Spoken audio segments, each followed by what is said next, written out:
رشتوں کی ٹوٹ پھوٹ صرف اس لیے ہو جاتی ہے کہ ہم کہتے ہیں میری ذات کو اہمیت نہیں دی گئی، میری انا مجروح ہو گئی۔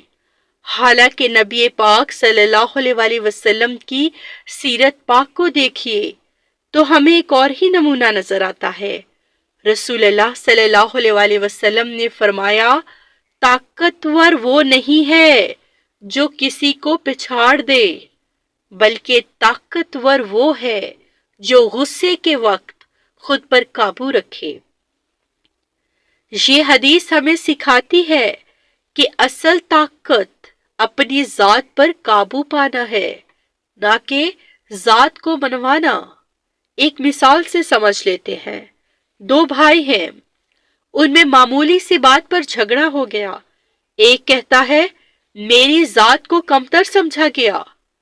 اگر وہ اپنی ذات کو پیچھے رکھ کر صرف اللہ کی رضا کے لیے معاف کر دے تو نہ صرف رشتہ بچ جاتا ہے بلکہ اللہ کی مدد بھی شامل ہو جاتی ہے۔ اسلام ہمیں یہ بھی سکھاتا ہے کہ اپنی ذات کو اللہ کے حکم کے تابع کر دو۔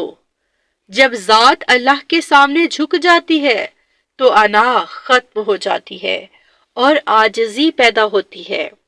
سورۃ البقرہ آیت نمبر 195 میں اللہ تعالیٰ فرماتے ہیں، اور اللہ عاجزی اختیار کرنے والوں کو پسند فرماتا ہے۔